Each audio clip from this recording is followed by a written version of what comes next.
We are controlling transmission. Cannabis Connection in the house. 420 boys in the goddamn building. For the Extreme Retro Review for ECW. March 27th, 1997. For Extreme Retro Review number 259.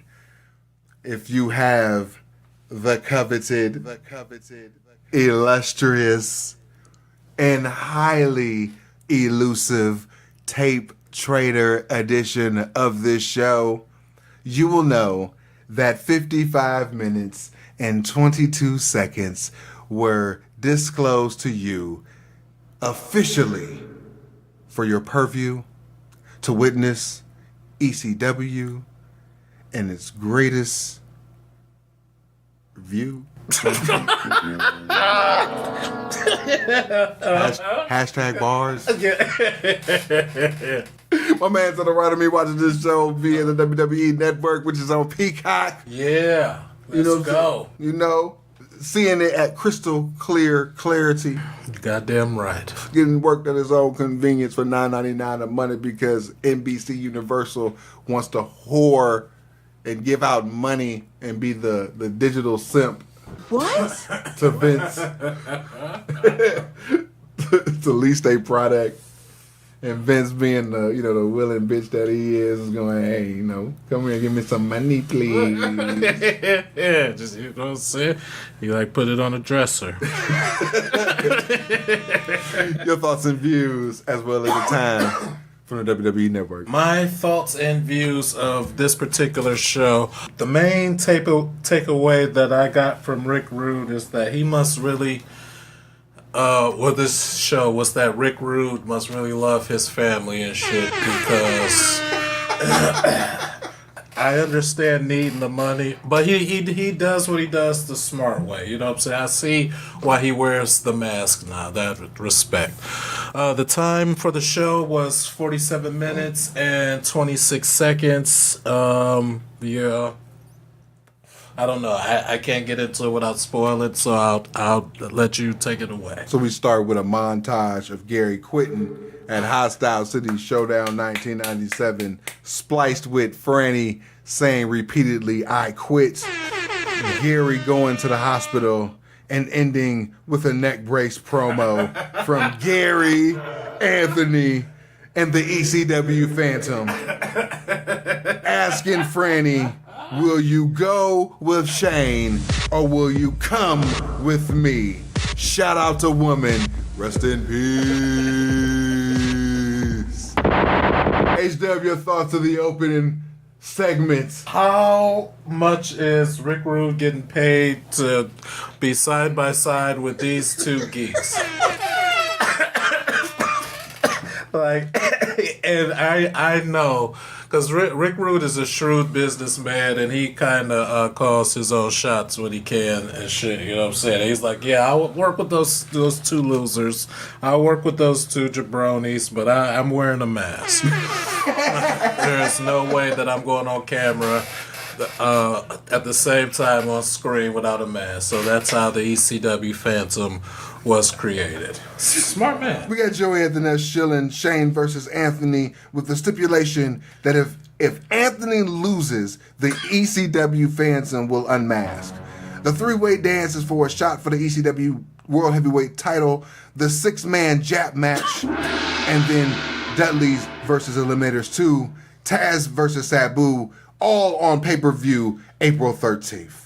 HW, your thoughts of the barely legal card? It's shaping up to be a good card. I'm actually, I'm tempted to watch it tonight, honestly, because I'm looking forward to seeing what happens with Sabu and Taz, and I'm looking forward to see what shakes out with Raven and the World Heavyweight Championship. We come back with a spot for March 28th featuring the mixed tag match, Shane and Franny versus Putz and Beulah. We have a quick franchise promo. LOL Gertner looking at Francine's boobs the entire time. Smart man. LOL Shane with the Richard Gere reference. Gertner says Beulah may have a box, but Franny has a luxury box. Rebuttal promo with Putz and Beulah. Who cares? Yeah, no one cares. Back with Joey at the Nest shilling. The night before the Barely Legal pay-per-view, April 12th, ECW will be honoring the living legend, Terry Funk. I hope it's a setup. We come back with Terry Funk versus Axel Rotten. Ugh.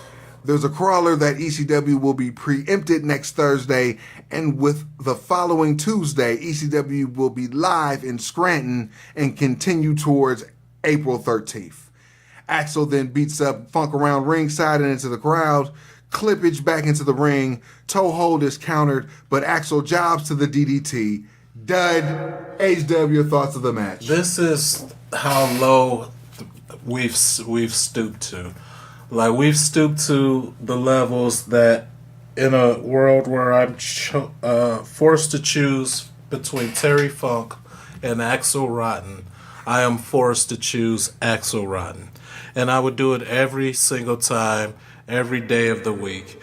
And that is just how disgusting and how pitiful and pathetic that things have come because Terry Funk was allowed to thrive for so long. Post-match, Dudley's hit the ring with the undead bulldozer.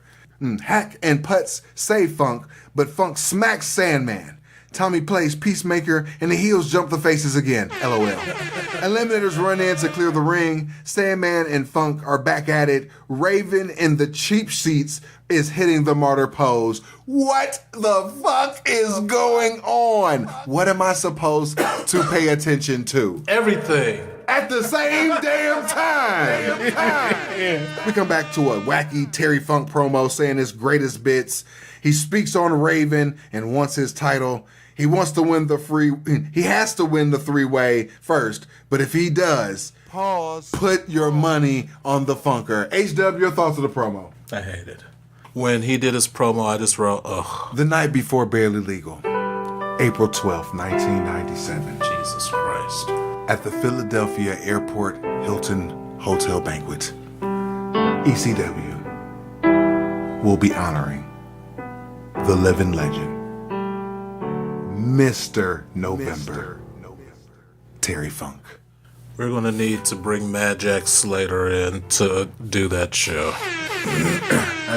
I need the night off. We come back to a Barely Legal poster shield featuring Taz and Sabu, and it's autographed by both guys, and there's only going to be 1,000 copies. Can Stevie win the belt before April 13th? No. And we come back and we continue with the Stevie package. Moving on. Pause. Shilling 328, Raven versus Stevie, and also the three-way that's on April 13th. Joey then segues into the match last week between Sandman and Balls Mahoney, all their clipped brutality, and it goes into a match. Sandman versus Balls Mahoney, part 2. Another clipped, brutal match. Chair versus Kane.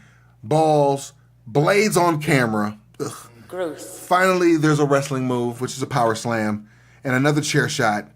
Balls misses a leg drop and gets schoolboyed for the win. Dud. HW thoughts? Hated every single second of it. Not a fan. Joey then shields the three-way on April 13th to wrap the segment.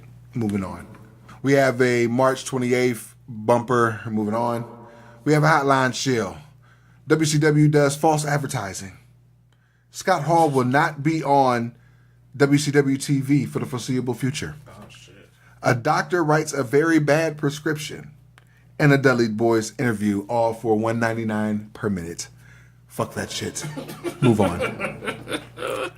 We have an Extreme Warfare Volume 2 spot for ECW Home Video, recounted by us. Extreme Retro Review number 243. You're welcome. Last week on ECW Hardcore TV, Dudley Boys win the tag straps clean. And we followed that with an Eliminators promo.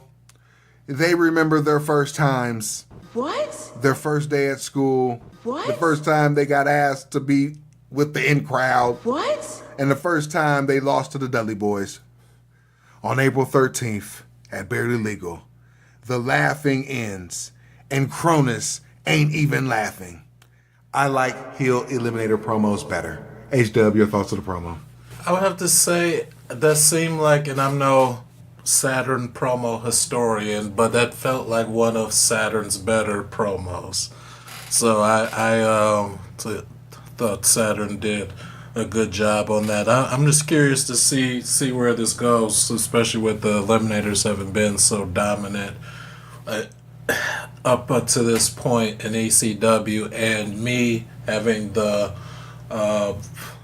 aftersight, or whatever the opposite of foresight is. I have the benefit of hindsight, there we go, of knowing what happens to the Dudley boys. I'm interested to see if this is a changing of the guard or what exactly is going on. I mean, obviously, it should be apparent that it is the changing of the guard. I mean, we started ECW with, the Super D's. You know what I'm saying? The Super D's. We went to the Suicide Blondes, the Le Moulet era, the Do-Rag era, and then obviously into the Public Enemy era. The Public Enemy give way to the Gangsters. The Gangsters give way to the Eliminators. And vice versa. They pretty much trade back and forth, you know what I'm saying? And then now, we're at the Dudleys. Here we are with the Dudleys. Yeah, so. With the sweet-ass 3D. Mm-hmm. We have a 6-man Jap match. Grand Hamada, Great Sasuke, and Grand Naniwa versus Taku Michinoku, Men's Teo, which is Terry Boy, and Dick Togo. Pause. There's even a fat Jap referee. Dick Togo. They do a bunch of flips and stuff, very little tags. Finally settles into the heat. There's some showboating from the unmasked Japs. The Jap referee, who is now called Finna Jap, is a goof. He sees none of the cheating. Lots of triple teaming, a bunch of finishers. Everyone gets to showcase their stuff very fast. Togo on Naniwa. Senton for the win. I gave it 3 stars. HW thoughts. All right, I'm just going to keep it a stack because I wrote this in my notes.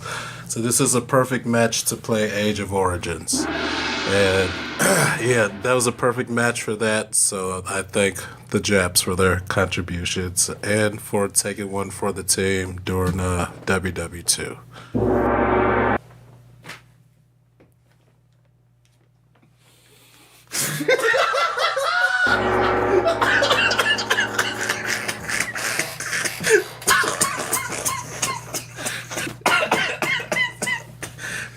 That's my type of humor, man. We have a barely legal poster spot. Moving on. We have a spot for April 4th and another poster shield. Moving on. And we end the date Shilorama March 28th and April 4th. Moving on. Back with Joey at the Nest detailing recent FBI dealings. The newest member is Tracy Smothers, who turned on Chris Spaghetti, joining forces with Guido, Tommy Rich at a show I can't even remember. The hiatus was that long. Nice. He throws it to a tag match, FBI versus Spike and Chris Confetti. But besides that, on April 13th, it's barely legal. Moving on. Taz versus Sabu. Moving on again.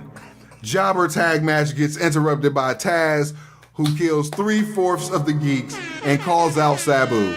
They roll around and the Geeks do the pull apart. HW thoughts. Why did the niggas who just got suplexed or Tazplexed by Taz then immediately want to give a fuck and try to keep him and Sabu from fighting? Like, this nigga just come out of blue and whoop my ass and dump me on my head and shit. I ain't about to protect him from getting in trouble and getting his ass whooped by another nigga and shit. I'm gonna take my ass to the back. Though that's the... I don't know, maybe I shouldn't be looking too deep into shit like that and shit, but that is the... I concur. You know what I'm saying? It just defies all logic to me, but... We end with the Taz promo. Very homoerotic, to be honest. I don't know how many times he said, "I can taste you." Oh, jeez Louise, yeah. Pause. He talks about being the underdog when they fought at Blood Feast, recounted by us, Extreme Retro Review number 29 and 30. Woo, you're welcome, you're welcome. And now he's not the underdog. I can taste you. Pause. I couldn't process anything else. HCW thoughts of the promo. Yeah, no, I knew that when you would be recounting this, that there would be a lot of pause involved because it's very Palsy. yeah, and it's very uncomfortable to hear another man say and very intensely that he can taste another man, and then like try to take it seriously because he's not trying to be gay and shit. Like he's trying to sound tough, but just over and over and over again. I can't even reenact it because it's very uncomfortable. But it's 97, so I guess, it was, I don't know, being gay was a little less acceptable, and so. But you're not supposed to be. This is one of the unintentionals, like, yo, that's a pause moment, man. Like, you're not trying to be gay, but you're saying, I can taste you over and over. This is clearly gay. But you don't want it to be gay. You want them so bad you can taste them. What? I said that to wifey. Is you crazy? Even in 97, yeah. I don't know if I ever meet Taz at at a in the Shire. Or like what's a Oberlin Con or something, or fucking Shire Con. Yeah, Shire Con or Lilliput. See, I don't. Willy Wonka's Oompa Loompa convention. You know what I'm saying? Max attendance 84. So. If I ever see him there, I'll ask him if he could have that one back, if he could do a do-over. Overall, I can understand why they have to hit the top programs, but Paul is in complete cocaine overdrive with these last two shows. He has had 9 shows to hype the pay-per-view, not including Monday Night Raw, not including Crossing the Line, not including CyberSlam. And he's throwing everything at every show. Now, I give him, different credit, saying, Crossing the Line was split in like 3 shows. CyberSlam split in like 3 shows and shit. But, I mean, you have all these shows to, say hype it, and you're not doing it well. You got 3 programs in the same match going on. You're telling me that you're not doing this right. Or he trying to, maybe he figured if he do as much as possible, he could get in more people or get them to stick. I'm not saying it's a mess, but I don't know. Some of it definitely defies logic. There's booking logic. There's no way around it. Next week, getting close to motherfucking Barely Legal. We got the April 3rd, 1997 show. But until then, always know life is a work, so make sure you get paid for it. We out. Peace. Peace. We are controlling transmission.